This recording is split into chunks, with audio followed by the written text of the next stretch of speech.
விறுவிறுப்பான அரசியல் நிகழ்வுகள் குறித்த ஆய்வுகள், நியாயங்களின் நிறம் மாறாத கூர்மையான விமர்சனங்கள், தீமைகளை சுட்டெரிக்கவும் நல்ல அரசியலை வளர்த்தெடுக்கவும் அறிவார்ந்த விவாதங்கள், இளைய தலைமுறையிடம் விழிப்புணர்வை ஊட்டும் விரிவான வரலாற்று விளக்கங்கள், கலை, இலக்கியம், ஆன்மீகம், பண்பாடுகளை படம் பிடித்து காட்டும் கருத்தோவியங்கள் வாரந்தோறும் உங்கள் தமிழருவி தர்பாரில் அணிவகுக்கும்.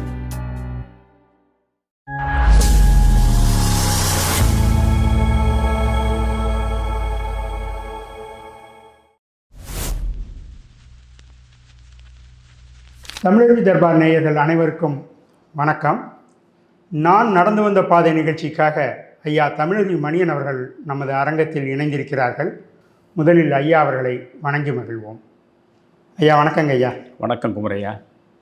ஐயா 1970-71களில் உங்களுடைய ஆசிரியர் பயிற்சியை முடித்தீர்கள் என்று அறிந்து கொள்கிறோம். 71 தானே தமிழகத்தில் கடைசியாக என்று நினைக்கிறேன் சட்டமன்றத்திற்கும் நாடாளுமன்றத்திற்கும் தேர்தல் நடைபெற்றது. அந்த தேர்தலில் பெருந்தலைவர் மிக தீவிரமாக பிரச்சாரத்தில் ஈடுபட்டார். அந்த தேர்தல் பிரச்சார கூட்டங்களில் நீங்களும் கலந்து கொண்டீர்கள் என்று அறிந்திருக்கிறோம். அதை பற்றி கொஞ்சம் விரிவாக சொல்லுங்கள் ஐயா. அதாவது 1970-71 என்னுடைய கல்வியாண்டு பிடி படிக்கும் பொழுது 1970லேயே நிறைய அரசியல் மாற்றங்கள் நிகழ்ந்தன. நான் மாணவனாக இருந்த நிலையில் அவை அனைத்தையும் நான் பார்த்து கொண்டு இருந்தேன். பல நேரங்களில் காங்கிரஸ் அலுவலகத்திற்கு சென்று அங்குள்ள இளம் நண்பர்களோடு கருத்துக்களை பரிமாறிக்கொள்ளுகின்ற நிலையிலும் இருந்தேன்.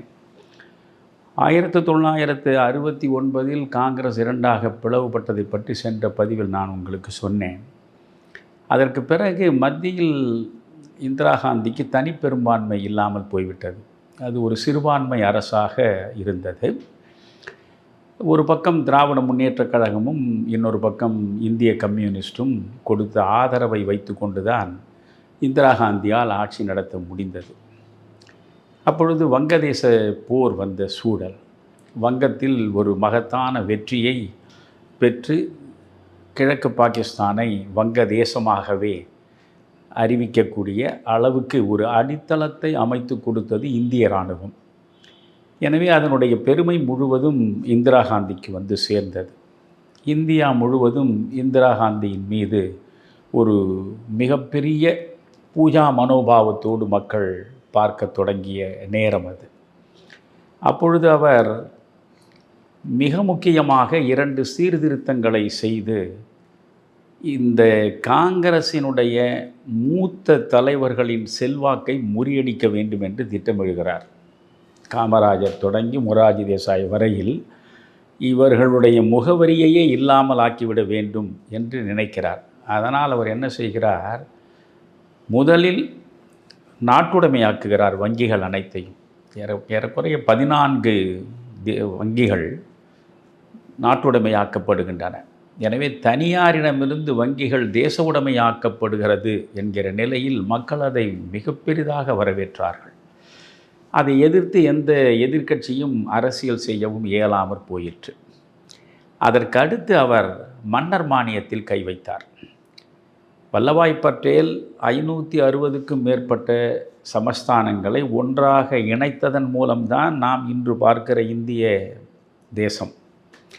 அந்த சமஸ்தானங்களை இணைக்கிற பொழுது இந்த மன்னர்களுக்கு இந்திய அரசின் சார்பாக உறுதிமொழி வழங்கப்பட்டது.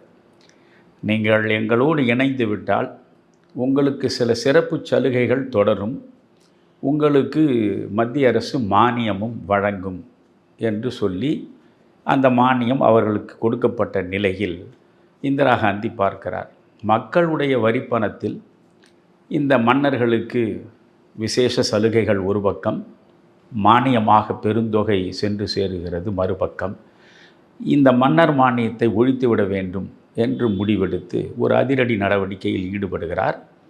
நாடாளுமன்றத்தின் கீழவையில், மக்களவையில் அந்த தீர்மானத்தை கொண்டு வந்து வெற்றி பெற்று விடுகிறார். மன்னர் மானியத்தை ஒழித்து விடுவது என்ற தீர்மானம் மக்களவையில் வெற்றி பெறுகிறது. ஆனால் மாநிலங்களவையில் ஒற்றை வாக்கு வித்தியாசத்தில் அது தோல்வி அடைந்து விடுகிறது.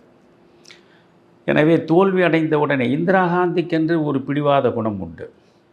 எப்பொழுதுமே இந்திரா காந்தி தான் நினைத்ததை சாதிக்க முடியாமல் எதிரே ஒரு தடை வருமானால் எந்த விலை கொடுத்தும் அந்த தடையை முறியடித்துவிட்டு முன்னேற பார்ப்பார். அது அவருக்கான ஒரு மிக முக்கியமான குணம். இப்பொழுது மாநிலங்களவையில் தோற்கடிக்கப்பட்டதனால் இது சட்டமாக முடியாது. அதனால் மன்னர் மானியத்தை ரத்து செய்யக்கூடிய நிலையில் இப்பொழுது அரசு இல்லை. உடனே என்ன செய்கிறார்? அவர் கொண்டு உட்கார வைத்தவர் தானே வி.வி. கிரி குடியரசுத் தலைவராக வந்திருக்கிற வி.வி. கிரி இந்திரா காந்தியுடைய ஆதரவு இல்லை என்றால் அவர் எங்கிருந்து குடியரசுத் தலைவராக வந்திருக்க முடியும்? எனவே அவருக்கு நன்றி கடன் இருக்கிறது. அதனால் இவர் நீட்டிய இடத்தில் கையெழுத்து போட அவர் தயாராக இருந்தார். மன்னர் மானியத்தை ஒழிப்பது என்று அவசர சட்டத்தை பிரகடனம் செய்தார். அவசர சட்டத்தில் குடியரசுத் தலைவர் கையொப்பமிட்டார். அவசர சட்டத்தின் அடிப்படையில் மன்னர் மானியம் ரத்து செய்யப்பட்டது. உடனே குவாலியர் ராஜாவிலிருந்து பல ராஜாக்கள் ஒன்றாக சேர்ந்து உச்சநீதிமன்றத்திற்கு போனார்கள். உச்சநீதிமன்றத்தில் வழக்கு தொடுத்தார். இது எங்களுக்கு கொடுக்கப்பட்ட வாக்குறுதி, இது முழுக்க அரசியலமைப்பு சட்டத்திற்கு முரணான நடவடிக்கை என்று அவர்கள் போனார்கள். இதில் வியப்பு என்னவென்றால், இந்த மன்னர்களுடைய கோரிக்கையை உச்சநீதிமன்றம் ஏற்றுக்கொண்டது. உச்சநீதிமன்றம் ஏற்றுக்கொண்டு மன்னர் மானியத்தை ஒழிப்பதற்கு அவசர சட்டம் பிறப்பித்தது செல்லாது என்று தீர்ப்பு வழங்கியது. இந்திரா காந்திக்கு இன்னும் கடுமையான கோபம் வருகிறது. நீதிமன்றத்திற்கு அதிகமான அதிகாரமா அல்லது நாடாளுமன்றத்திற்கு அதிகமான அதிகாரமா? நீதிமன்றத்தில் போய் நீதிபதிகளாக இவர்கள் படித்துவிட்டு பணியாற்றி உட்கார்ந்து விட்டால் இவர்கள் பெரிய ஆட்கள். மக்களால் தேர்ந்தெடுக்கப்பட்டு சேரக்கூடிய மனிதர்களை கொண்ட நாடாளுமன்றம் தானே ஜனநாயகத்தின் அடிப்படை தூண். ஒரு நாடாளுமன்றத்தினுடைய சட்டத்தை கூட ரத்து செய்யக்கூடிய அளவுக்கு இந்த உச்சநீதிமன்றத்திற்கு அதிகாரம் இருக்கிறதே என்கிற பொழுது அதை அவரால் ரசிக்க முடியவில்லை. அதே நேரத்தில் எதிர்க்கவும் முடியவில்லை. உச்சநீதிமன்றத்தினுடைய தீர்ப்பை ஏற்று அவர் என்ன செய்ய முடியும்? அதனால் பார்க்கிறார், ஏற்கனவே அமைச்சரவை பெரும்பான்மை இல்லாத நிலையில் திமுகவையும் கம்யூனிஸ்ட் கட்சியையும் நம்பித்தான் நாட்களை நடத்த வேண்டி இருக்கிறது. இரண்டாவது, இது போன்ற சீர்திருத்தங்களை கொண்டு வர வேண்டும் மக்கள் ஆதரவை பெறுவதற்கு என்று பார்த்தால் அவற்றிற்கு பல்வேறு தடைகள் பல முனைகளிலே இருந்து வருகின்றன. அதனால் இந்த அரசையை கலைத்து விடுவது முறையாக 1972 தான் அடுத்த நாடாளுமன்ற தேர்தல் வர வேண்டும். ஆனால் இவர் என்ன செய்கிறார்?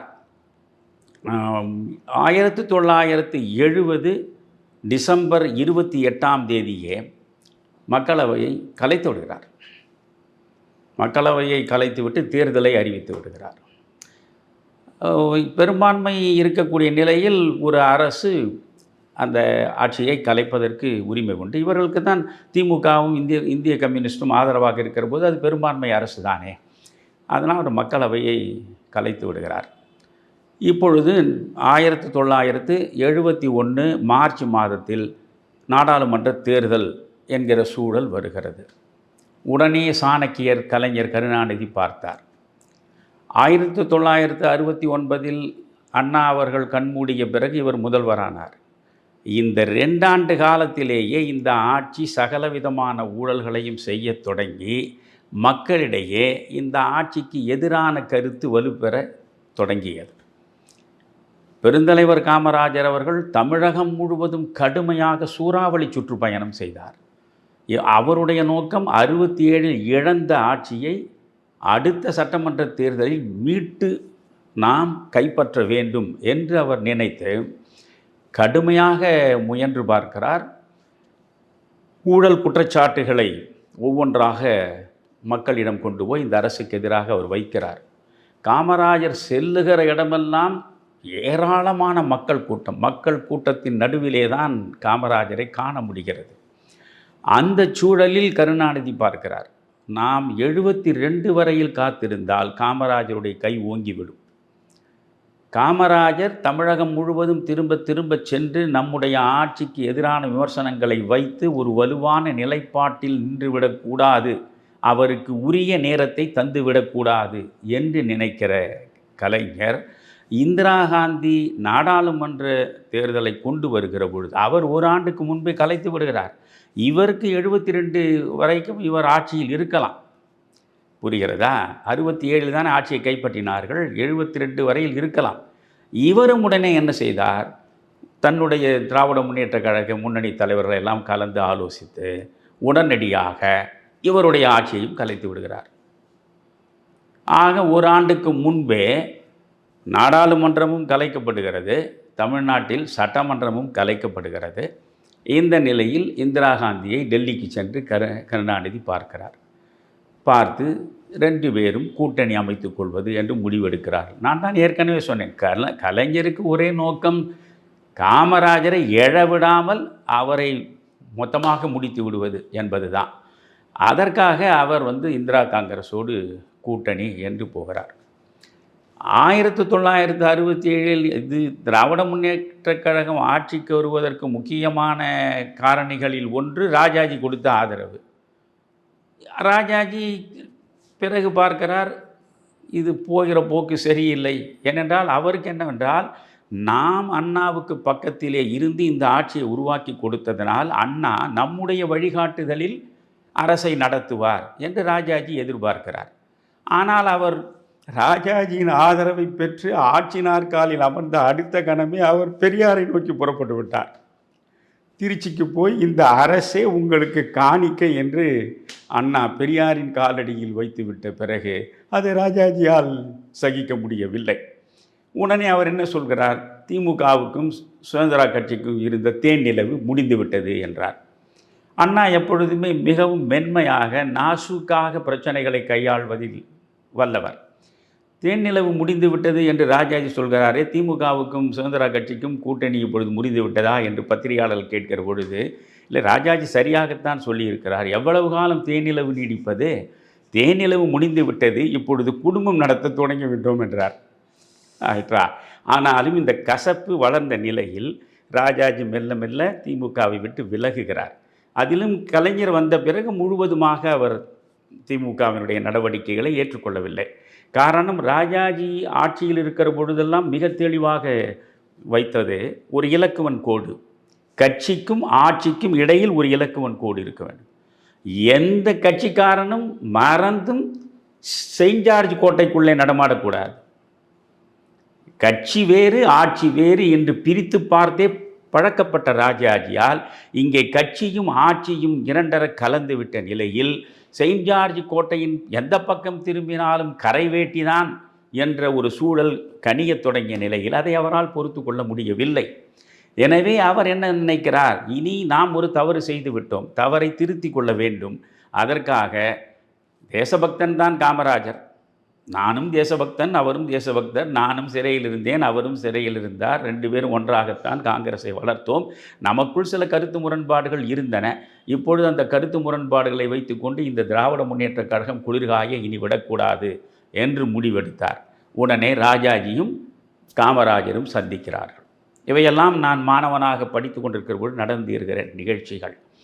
அங்கே இந்திரா காந்தி கருணாநிதி சந்திப்பு டெல்லியில் நடக்கிறது. இங்கே ராஜாஜி காமராஜர் சந்திப்பு சென்னையில் நடக்கிறது. அதன் அடிப்படையில் கூட்டணி உருவாகிறது.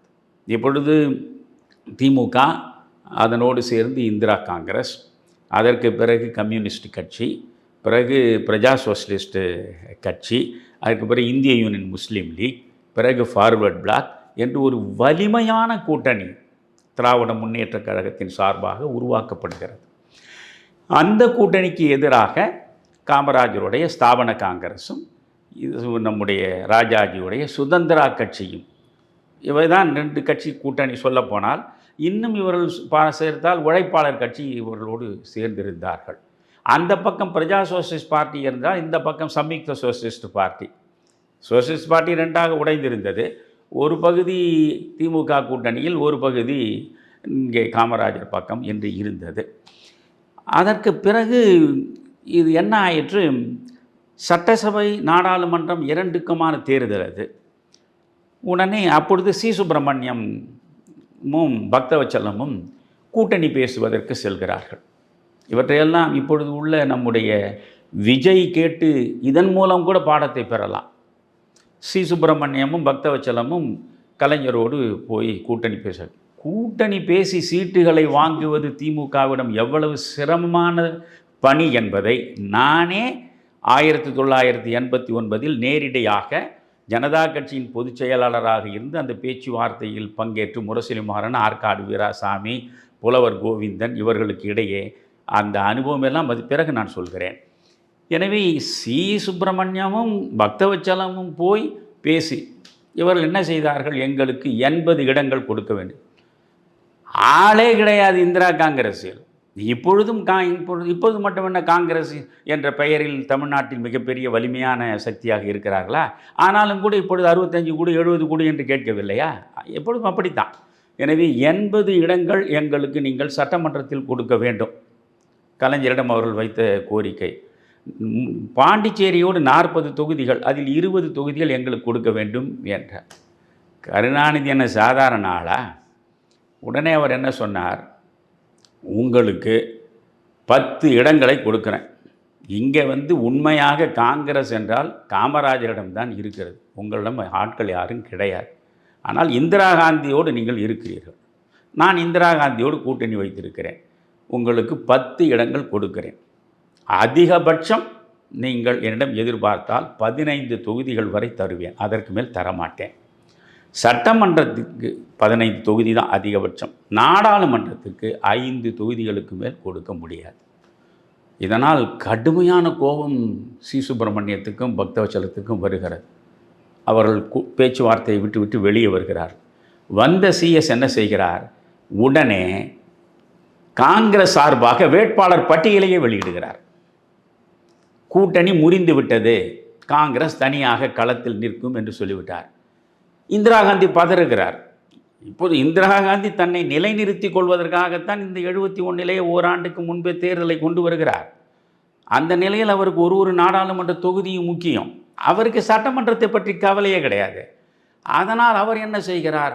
என்ன இது மாதிரி செய்து விட்டீர்கள்? இல்லை, அவர் நாடாளுமன்றத்துக்கு 5 தொகுதி, சட்டமன்றத்துக்கு அதிகபட்சம் 15 தொகுதி தான் கொடுப்பேன் என்று சொல்கிறார்கள். இதைப்போல் நாம் எப்படி ஏற்பது என்று சிஎஸ் சொன்னபோது, அன்றைக்குத்தான் இந்திரா காந்தி தமிழ்நாட்டில் காங்கிரஸை ஒட்டுமொத்தமாக குழி தோண்டி புதைத்து மேலே கல்லறை கட்டிய நாள். புரிகிறதா? அந்த பழைய காங்கிரஸ்காரன் என்கிற நிலையில் என் ரத்தம் கொதிக்க நான் இதை பதிவு செய்கிறேன். உடனே இந்திரா காந்தி சுப்பிரமணியத்திலும் பக்தவச்சலத்தும் சொல்கிறார், நீங்கள் அங்கே போவாதீர்கள், நான் ஆர்வி சாமிநாதனை அனுப்பி வைக்கிறேன். நீங்கள் போய் சட்டமன்றத்துக்கும் நாடாளுமன்றத்துக்கும் எந்த அளவுக்கு அவர்கள் கொடுக்க முடியுமோ கேட்டு வாங்கி கொள்ளுங்கள் என்று ஆர்வி சாமிநாதன் போனார். கலைஞர் தெளிவாக சொல்லிவிட்டார், நீங்கள் வேட்பாளர் பட்டியலை அறிவித்து விட்டீர்கள், நாங்களும் வேட்பாளர் பட்டியலை எல்லாம் அறிவித்து விட்டோம். அதனால் சட்டமன்றத்தில் இனிமேல் உங்களுக்கு ஒரு தொகுதியை கூட தருவதற்கு வாய்ப்பே கிடையாது. வேண்டுமானால் நாடாளுமன்றத்திற்கு 5 தொகுதிகளை தருகிறேன், வாங்கி கொண்டு செல்லுங்கள் என்று பேசுகிறார்.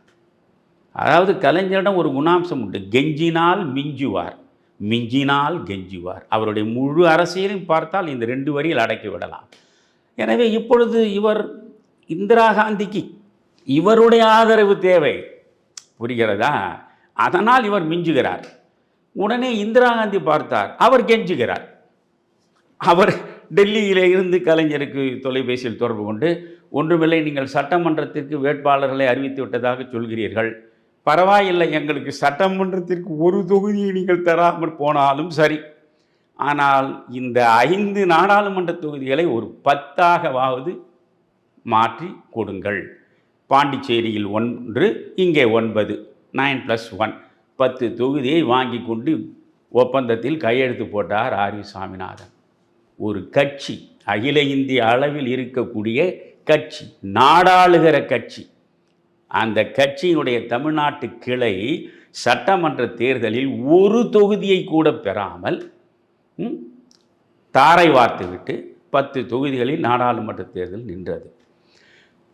தமிழகம் முழுவதும் பார்த்தால் உங்களுக்கு காமராஜர் செல்லுமிடமெல்லாம் பிரம்மாண்டமான கூட்டம்.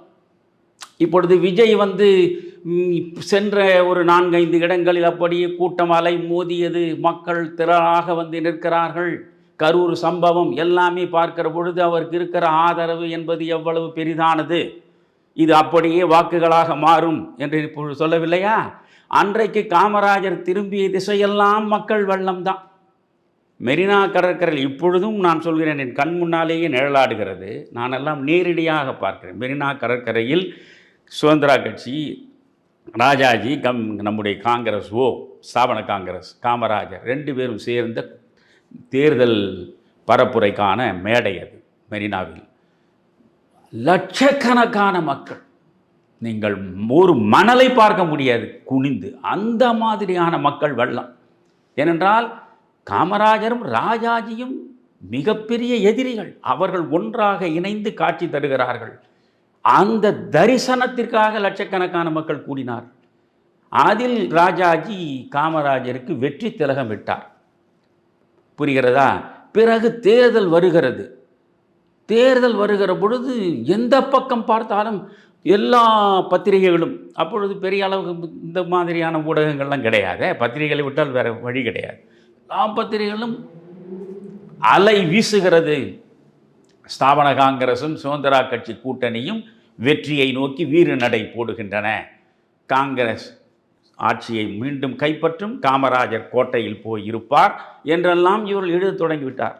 இதை விட முக்கியமான விஷயம் என்னவென்றால், நாளை தேர்தல் முடிவு வரப்போகிறது. உளவுத்துறை ரிப்போர்ட் எவ்வளவு நம்பகத்தன்மையானது என்பதையெல்லாம் இது போன்ற வரலாற்று உண்மைகளை தேடி எடுத்தால் தான் தெரிந்து கொள்ள முடியும்.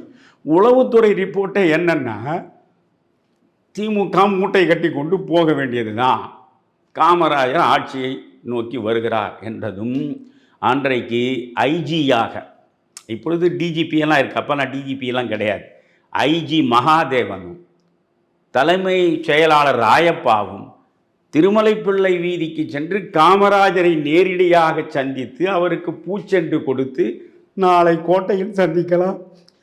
ஏனென்றால் இதுவரையில் திமுக ஆட்சியில் இவர்கள் இந்த பொறுப்பில் இருந்தார்கள். ஆட்சி மாறுகிற பொழுது நம்முடைய பதவி பறி போய்விட்டால் என்ன ஆவது, அதை தக்க வைத்துக் கொள்வதற்கு ஒரு ரகசிய சந்திப்பு. இவ்வளவு முடிந்தது. காமராஜரை மயங்கி விட்டார். எப்பொழுதுமே என்னை பொறுத்தவரை காமராஜர் செய்த தவறு, தன்னை மீறி சொன்னது. அவர் விருதுநகர் தேர்தலில் அப்பொழுது கால் அடிபட்டு படுத்து கிடந்தார், பிரச்சாரத்தை செய்ய முடியவில்லை. அப்பொழுது கேட்ட, இல்லை நான் கவலைப்படாதீங்க, நான் படுத்துக்கொண்டே ஜெயிப்பேன்னு சொன்னார். படுத்துக்கொண்டே ஜெயிப்பேன்னு சொல்லி 1200 ஓட்டில் சீனிவாசனாண்ட தோற்று போனார். ஒன்று இங்கே என்ன பார்க்க, நாளை என்னை கோட்டையில் சந்திங்கன்னு சொல்லிட்டார். பத்திரிகையாளர்கள் இவர் சந்திக்கிற பொழுது நாளை என்னை கோட்டையில், காரணம் அவ்வளவு பெரிய மக்கள் எழுச்சி, வரவேற்பு, எங்கு போனாலும் கூட்டம் வந்த மாதிரி அலை பாய்ந்தது. தேர்தல் முடிவு வருகிறது. திராவிட முன்னேற்றக் கழகம் 185 தொகுதிகளில் வெற்றி. திராவிட முன்னேற்றக் கழக கூட்டணியை சேர்த்தால் 203 205 தொகுதிகளோ அவர்கள் வெற்றி பெற்று விட்டார். ஆட்சி நாற்காலில் காமராஜர் அமரப்போகிறார் என்று அத்தனை பத்திரிகைகளும் ஆர்வம் கணித்தனவே, அந்த காமராஜர், மக்கள் வெள்ளத்தில் மிதந்த காமராஜர், ஸ்தாபன காங்கிரஸுக்கு கிடைத்த இடம் எத்தனை தெரியுமா? 15 தொகுதிகள். அவரோடு சேர்ந்திருந்த சுதந்திரா கட்சிக்கு 6 தொகுதி. ஆக இந்த கூட்டணி 21 இடங்களில் வெற்றி பெற்றது. மற்றபடி திமுக அண்ணா காலத்திலேயே இல்லாத அப்படி ஒரு பெரிய அளவுக்கு ஆதரவு வட்டம். அது நன்றாக கவனிக்க வேண்டும். நான் சென்ற முறை ஒரு பதிவில் உங்களுக்கு நேர்காணலில் சொன்னேன், எம்ஜிஆர் தோள்களில் ஏறிக்கொண்டு எப்பொழுதுமே காங்கிரஸ் தன்னை பெரிதாக காட்டும், அல்லது கலைஞர் தோளில் ஏறிக்கொண்டு காட்டும்னு. ஆனால் இப்பொழுது இந்திரா காந்தி தோளில் திமுக ஏறி உட்கார்ந்து கொண்டது, அவ்வளவுதான். இது கருணாநிதிக்கு கிடைத்த வாக்கல்ல, அது அண்ணாவர் இல்லை, அண்ணா இல்லாமல் கருணாநிதி சந்திக்கிற முதல் தேர்தல் அது. ஆனால் வங்க தேசத்தை உருவாக்கிய துர்காவே நீங்கள் தான், அதாவது வாஜ்பாயே இந்திரா காந்தியை துர்கா என்று வெளிப்படையாக பாராட்டுகிற அளவுக்கு அவருடைய இமேஜ் உயர்ந்து விட்டது. அதை மிகச்சரியாக கணித்த கலைஞர். அதுதான் அரசியல். இந்த நேரத்தில் இவரோடு நாம் சேர்ந்து நின்று விட்டால் நம்முடைய தவறுகள் அனைத்தும் மறைக்கப்பட்டு விடும் அல்லது மறக்கப்பட்டு விடும். நாம் இவரோடு சேர்ந்து வெற்றிக்கனியை சுவைக்க முடியும் என்று கணக்கு போட்டு காயை நகர்த்தினார். 185 இடங்களில் திமுக வெற்றி பெற்றது. அந்த தேர்தலில்தான் நான் கடுமையாக காங்கிரஸ் கட்சியின் பரப்புரைகளில் ஈடுபட்டேன். பிடி படித்து கொண்டிருக்கிறேன். பிடி தேர்வு ஏப்ரல் தேர்வு இது மாதிரி பிஎஸ்சியில் இப்படி தான் தேர்வுக்கு முன்பு இந்திய எதிர்ப்பு போராட்டத்திலே மூழ்கி புத்தகத்தை தொடலை. இப்பொழுதும் புத்தகத்தை தொடலை. இது என்னென்னா இதில் ஃபிசிக்ஸ், கெமிஸ்ட்ரி, பாட்டனி, ஜுவாலஜி இல்லையே. அதனால் இது வழக்கமாக எளிதாக படிக்கக்கூடியது தான். மார்ச் மாதம் முழுக்க பிப்ரவரி, மார்ச் 1, 2, 1லேருந்து 3 கட்டமாக தேர்தல் நடந்தது. பிப்ரவரி முழுவதும் சென்னையில் எல்லா பக்கங்களிலும் கடுமையாக பரப்புரைகளில் நானும் ஈடுபட்டேன். அந்த பேச்சுக்களை எல்லாம் கேட்டு அப்பொழுது மாவட்ட தலைவராக இருந்தவர் எஸ்ஜி விநாயகமூர்த்தி, அவர் முழுமையாக என்னிடம் மனதை பறிகொடுத்து விட்டார். அதற்கு பிறகு இப்பொழுது தேர்தல் வருகிறது. நாடாளுமன்ற தேர்தல், சட்டமன்ற தேர்தல் இரண்டும் ஒன்றாக நடந்த கடைசி தேர்தல் நீங்கள் சொன்ன மாதிரி. அப்பொழுது விநாயகமூர்த்தி வட சென்னையில் நாடாளுமன்ற தேர்தலில் காமராஜருடைய வேட்பாளராக நிறுத்தப்படுகிறார். அவருக்கு எதிராக திராவிட முன்னேற்றக் கழகத்தின் சார்பில் நாஞ்சில் மனோகரன் நிற்கிறார். எனவே விநாயகமூர்த்தி என்னுடைய வீட்டிற்கு வந்தார். விநாயகமூர்த்தி எப்பொழுதுமே தொண்டர்களை தேடி தேடி வரக்கூடிய ஒரு மனிதர். அவருடைய வீட்டுக்கு நான் பையன் 22 வயது தான் தொட்டுக்கிட்டு இருக்கப்போ எனக்கு, தம்பி நீ நல்லா அருமையாக பேசுகிற, இப்போ காமராஜர் எனக்கு 6 இடங்களில் பேசுவதற்கு எனக்கு ஒப்புக்கொண்டிருக்கிறார். அதனால் ஏன்னா 6 சட்டமன்ற தொகுதி சேர்ந்தால் தான் ஒரு நாடாளுமன்ற தொகுதி. அதனால் ஒரு சட்டமன்ற தொகுதியாக காமராஜ் வருகிறார் நாளைக்கு. அதனால் நீ என்ன செய்யணும், எல்லா பெரிய பேச்சாளர்கள் எல்லாருமே எல்லா இடங்கள்லையும் களை பண்ணிக்கு போயிட்டாங்க. எனக்கு நீ முக்கியம். நீ காமராஜர் வருவதற்கு முன்னே நீ பேசிக்கினே இருக்கணும். காமராஜர் வந்ததான் உடனே நீ இறங்கிடணும். அப்புறம் ஒரு நிமிஷம் கூட நீ பேசக்கூடாது. வருகிறார்ன உடனே நீ இறங்கிடணும். இறங்கி அடுத்த கூட்டத்துக்கு போகணும். அடுத்த கூட்டத்துக்கு காமராஜர் வரும்போது அங்கேருந்து இறங்கி அதுக்கு அடுத்த கூட்டம் போகணும். இது மாதிரி 6 இடங்களை ஒரு லிஸ்ட்டு போட்டு எனக்காக கொடுத்து எனக்கு ஒரு வண்டி எல்லாவற்றையும் ஒழுங்குபடுத்தி கொடுத்துட்டார். முதல் கூட்டம் புரசவாக்கத்தில் சுந்தரம் பிள்ளை தெரு. சுந்தரம் பிள்ளை தெருவா சுந்தரம் முதலி தெருவா, அது சுந்தரம் பிள்ளை தெரு தான் நினைக்கிறது. சுந்தரம் தெரு அது. எதுக்கு இப்போ ஜாதி பிள்ளையும் வேணாம் முதலையும் வேண்டாம், சுந்தரம் தெரு. அந்த தெருவில் தான் முதலில் நான் பேசுகிறேன். காமராஜர் கூட்டம் அது வரைக்கும் சின்ன சின்ன கூட்டங்களில் தான் தமிழர் மணி சின்ன பையனை அதனால் பரவாயில்ல பேசணுவான். சாதாரண இல்லை. அன்றைக்கு இருந்த காங்கிரஸில் இருந்த தலைவர்கள் எல்லாம் சாதாரண ஆட்களே கிடையாது. அவ்வளோ எளிதாக நீங்கள் வளர்ந்து விட முடியாது. இப்போ ஒரு பெரிய கூட்டம். அந்த பெரிய கூட்டத்தில் நான் பேசுகிறேன். எனக்கு மேடை அச்சம் என்பது எனக்கு தொடக்கம் தொட்டே என் வாழ்வில் இருந்தது கிடையாது.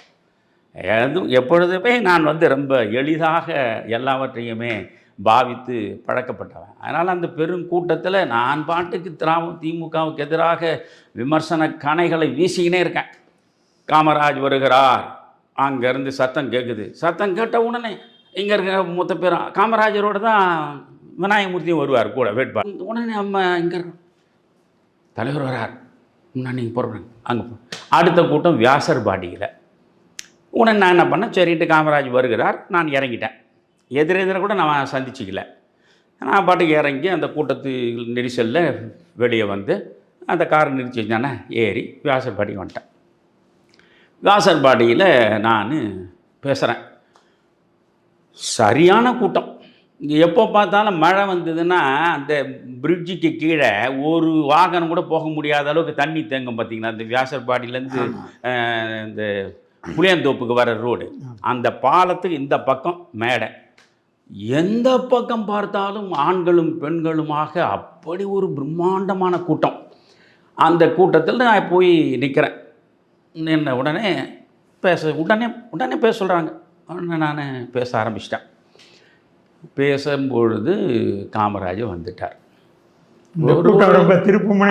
ஆமாம், ஒரு 10-15 நிமிடம் பேசியிருப்பேன். பேசுகிற பொழுது காமராஜ் வர்றார். காமராஜ் வருகிறார், தலைப்பு பெருந்தலைவர் வருகிறார் அப்படின்ன உடனே ஒருத்தன் ஓடி வந்தான், என்னை தள்ளிட்டு மைக்க பிடிச்சிக்கினான். அதெல்லாம் நான் அடிமனத்தின் சுவடுகளில் எழுதியிருக்கேன். மைக்க பிடிச்சிட்டான். மைக்க பிடிச்சி பெருந்தலைவர் வாழ்க, காமராஜர் வாழ்க, கலா காந்தி வாழ்க வாழ்க, ஒரே கத்துறான். அதாவது சன்னதம் பிடித்தால் ஒருவன் எந்த நிலையில் இருப்பானோ அப்படி. அதுபோல் தொண்டர்களையெல்லாம் இனிமேல் பார்க்கவே முடியாது.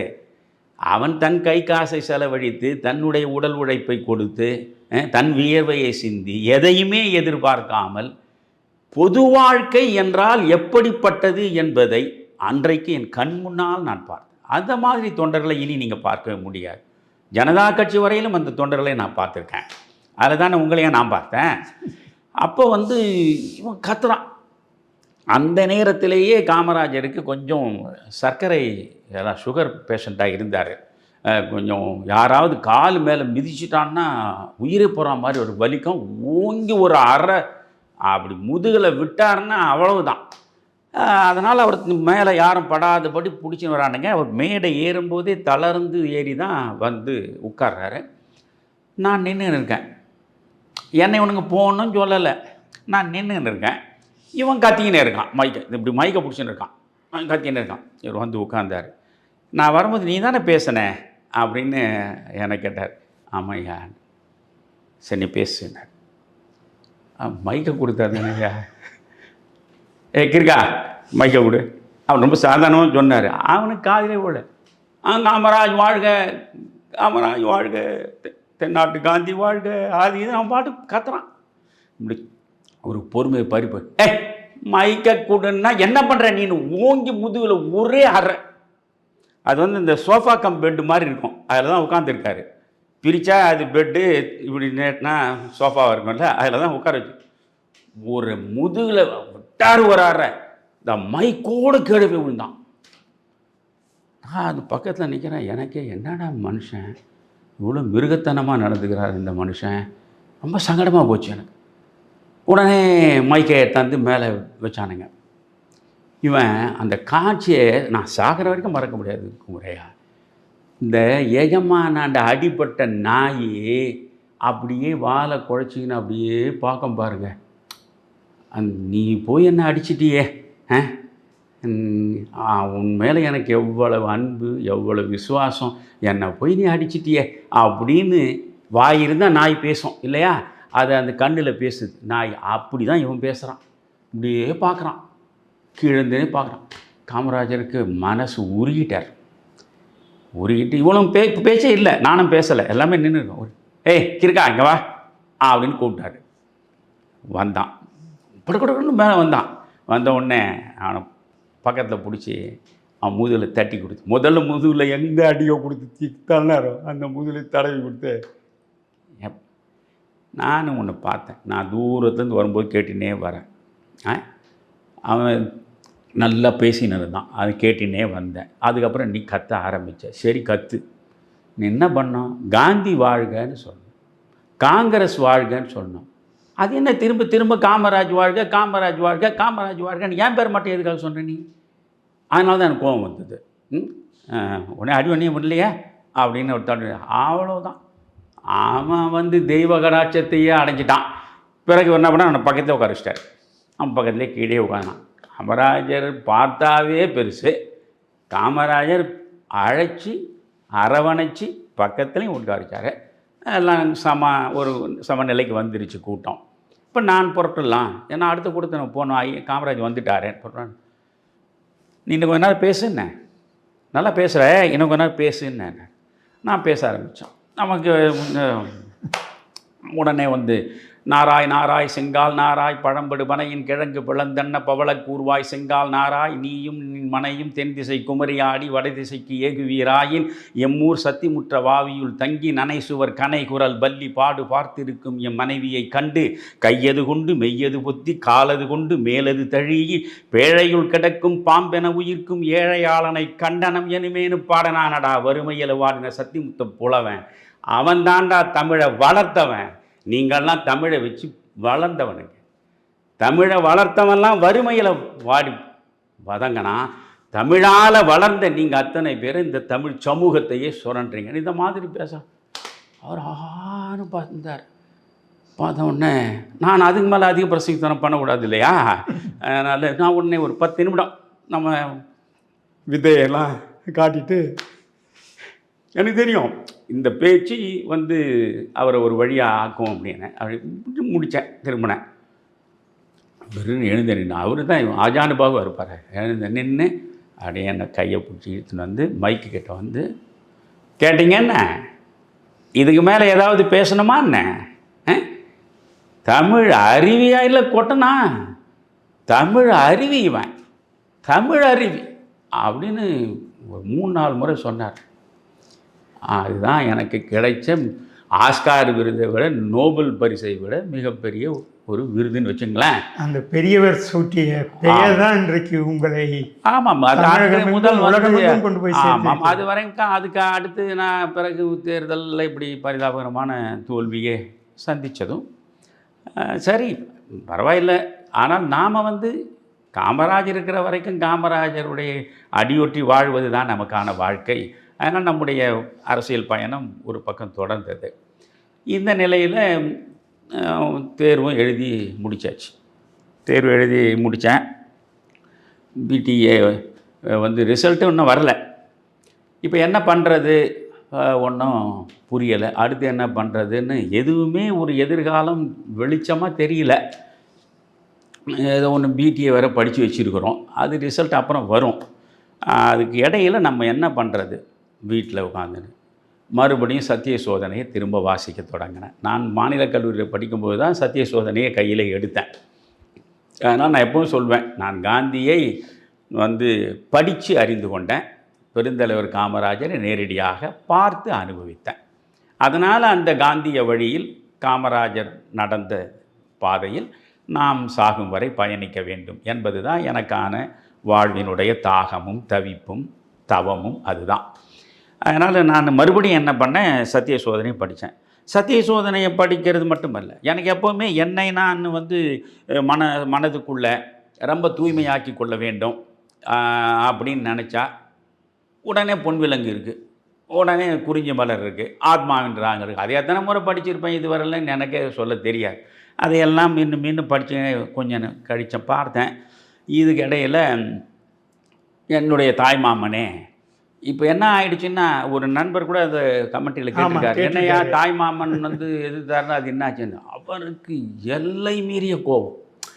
67 பெரியார் காமராஜருக்கு பக்கத்தில் இருந்தார். அப்போ நான் காமராஜருக்காக பேசினா இவருக்கு ரொம்ப மகிழ்ச்சியாக இருந்திருக்கும்.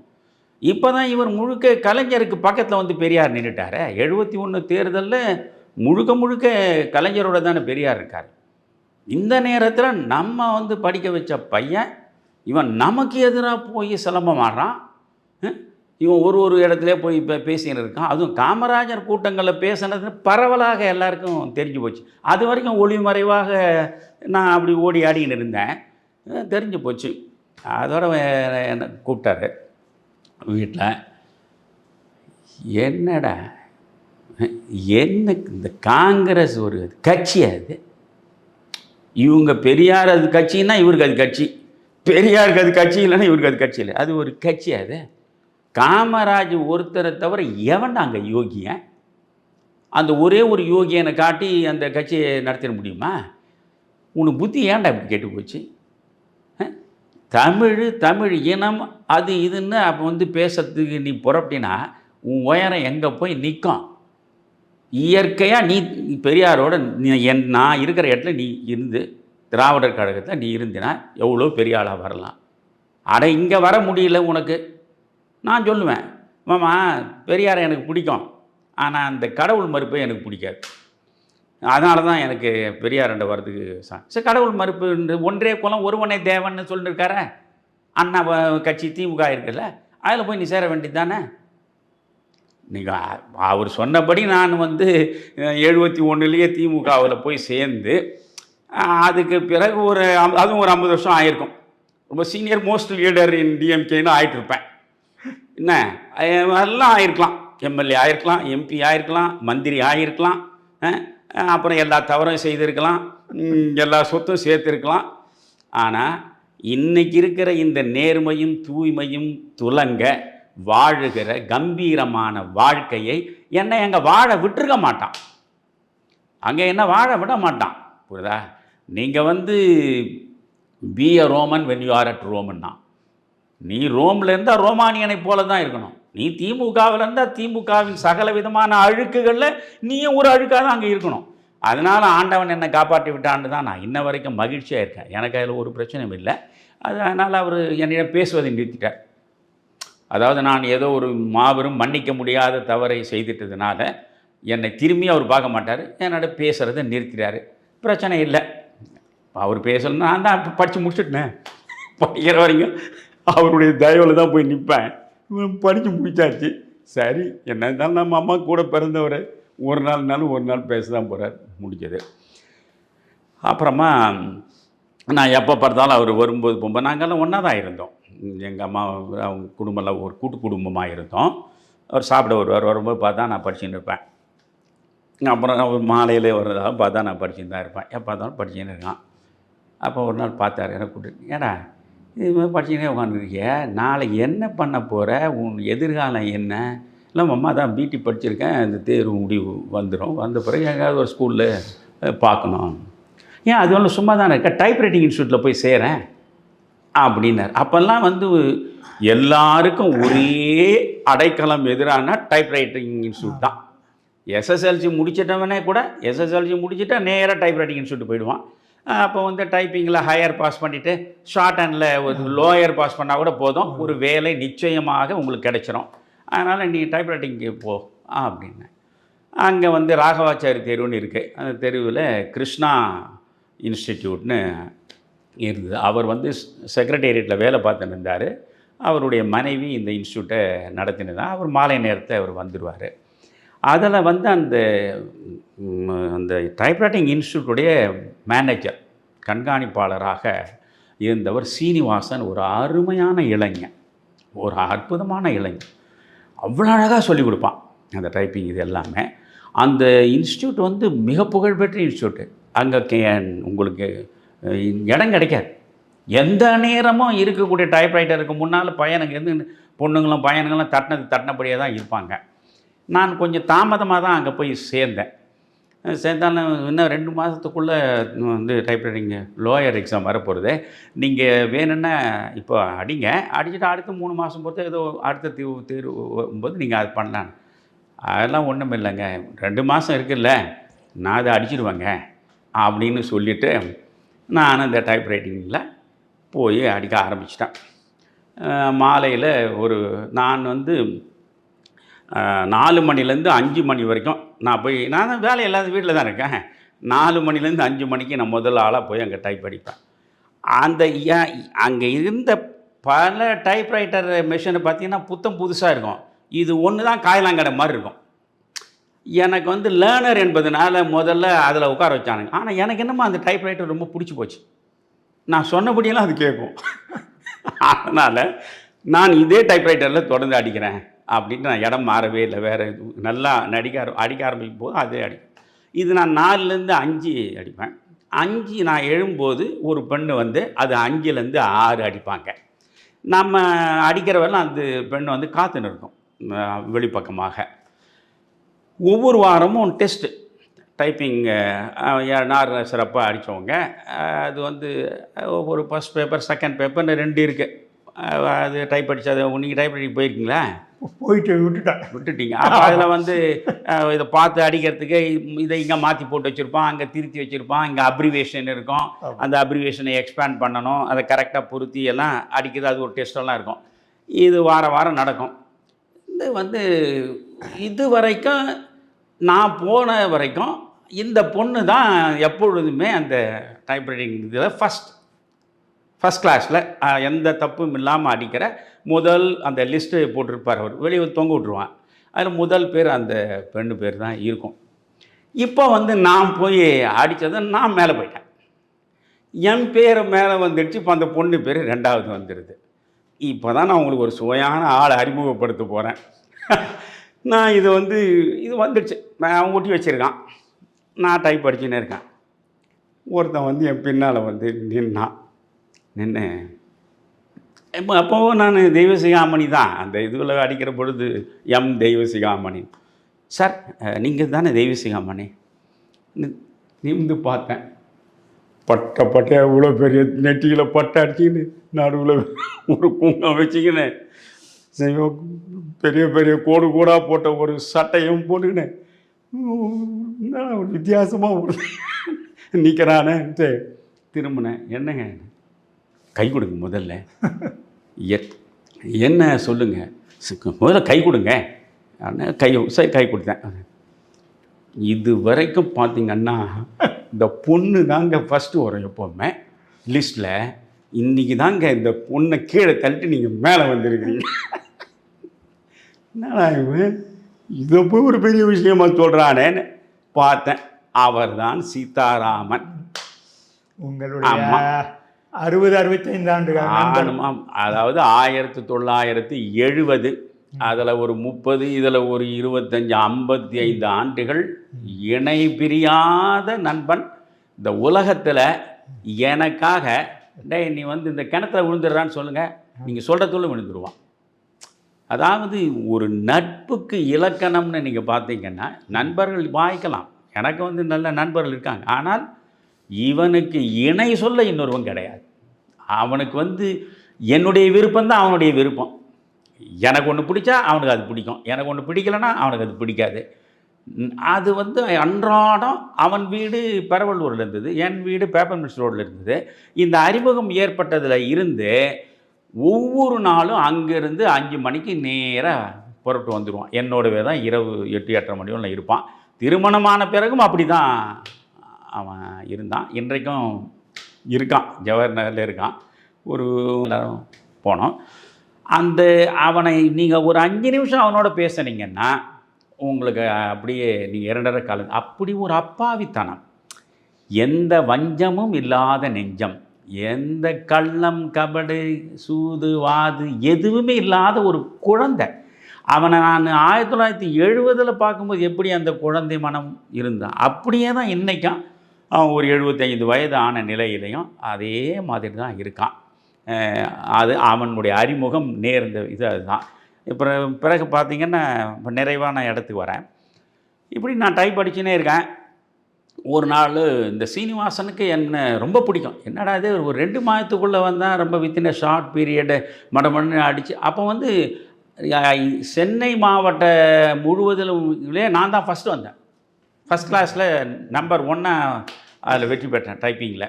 அதனால் அவங்களுக்கு இன்ஸ்டியூட்டுக்கும் பெருமை. இவருக்கு நான் போவேன், அடிப்பேன், உடனே புறவிட்டுருவேன். எந்த சக இருக்கக்கூடிய அடிக்கிறவங்களோட உட்காந்து பேசுறது. அங்கே அந்த உள் பக்கத்துக்கு வெளியே ஒரு பெரிய கொட்டகை இருக்கும், அதில் உட்காந்து அரட்டெல்லாம் அடிச்சுட்டு இருப்பாங்க. நான் யாரிடம் பேச மாட்டேன், உடனே புறவிட்டுருவேன். அதனால் அவர் ஒரு தனி மரியாதை இருந்தது. ஒரு நாள் அவர் என்ன பண்ணார், தேவிசாமி ஒரு விஷயம், ஹிண்டு பேப்பர் பார்த்தீங்களான்னாரு. என்ன சார் அப்படின்னா, ஹிண்டு பேப்பரில் HUC ஸ்கூலில் உங்களுக்கு வந்து ஒரு வேக்கன்சி இருக்குது, ஹிஸ்ட்ரி ஜியாகிரஃபிக்கு போட்டிருக்கான், பார்க்கல நீங்கள்? இல்லையா சார் நான் பார்க்கல, நான் அந்த காலமெல்லாம் பார்க்குறது இல்லையான்னு அது கொண்டு வந்து காட்டினார். நீங்கள் இது போடுங்க. இது வரைக்கும் நான் எந்த அப்ளிகேஷனும் எதுக்கும் போட்டதும் கிடையாது, புரியுதுங்களா? இவர் சொன்னப்போ நான் சொன்னேன், இது போட்டு இதெல்லாம் கிடைக்க போகிறதான்னு எனக்கு ஒரு அது மேலே ஒரு நம்பிக்கையின்மை. சீனிவாசன் நீங்களே டைப் அடித்து நீங்களே அதை போடுங்க, வேணா நான் ஒரு கையெழுத்து போடுறேன், இதெல்லாம் அவன் ஏற்கனவே ஒரு ஆளை வச்சுருப்பான், சும்மா போடுறானுங்க அப்படின்னு நான் சொல்லிவிட்டு அந்த ஆளை முனைப்பாக டைப் அடித்து இல்லை ஒரு கையெழுத்தை போடுங்க. நான் கையெழுத்தை போட்டேன். அதை அனுப்பினதை நான் மறந்துட்டேன். நான் மறந்துட்டேன். அப்புறம் பார்த்திங்கன்னா எனக்கு இன்டர்வியூ கார்டு வருது. என்னடா இது, ஒரு இன்டர்வியூ கார்டு. எனக்கு வந்து நான் பெரம்பூரிலேயே பிறந்து வளர்ந்து வாழ்ந்து கொண்டிருப்பவன். அப்போ எனக்கு 22 வயது ஆகிறது. 22 வருஷம் இந்த மண்ணிலே இருக்கிறவன், இந்த இடத்துல இருக்கிறவன், இந்த சூளையில் HUC ஹைஸ்கூல்னு ஒரு ஸ்கூல் இருக்கிறதே எனக்கு தெரியாது, புரியுதுங்களா? இப்போ வந்து HUC ஹைஸ்கூல்லேருந்து நமக்கு அழைப்பு வந்துடுது இன்டர்வியூ. அந்த ஸ்கூலில் நம்ம வந்து நாம் ஒரு அற்புதமான கட்டடங்கள் இருக்கிற ஒரு ரம்மியமான சூழலில் ஒரு பள்ளிக்கூடம். அந்த பள்ளிக்கூடத்தில் நம்ம பேராசிரியர் கனவு தான் கனவாக போச்சு. ஆனால் ஒரு பள்ளிக்கூடமாவது பார்ப்பதற்கு கம்பீரமாக அழகாக சொல்வதற்கே ஒரு பெருமையாக இருக்கும் அப்படின்னு எனக்குள்ள பள்ளிக்கூடம் பற்றிய கனவுகள். இந்த கனவுகளோட நான் எனக்கு வந்த இன்டர்வியூ கார்டை எடுத்துக்கின்னு அந்த கட்டடத்துக்கு முன்னால் போய் நின்னேன். அதை அடுத்து பிறகு சொல்கிறேன். ரொம்ப மகிழ்ச்சி ஐயா. அடுத்த உங்களுடைய ஆசிரியர் பணி, அதனுடைய அனுபவங்களை பற்றியெல்லாம் தெரிந்து கொள்வோம். மீண்டும் சந்திப்போம் ஐயா. நன்றி. மகிழ்ச்சி குமரையா. வணக்கம். மகிழ்ச்சி. வணக்கம். தமிழருவி தர்பார் நேயர்களை அடுத்த நிகழ்ச்சியில் மீண்டும் சந்திப்போம். நன்றி. வணக்கம்.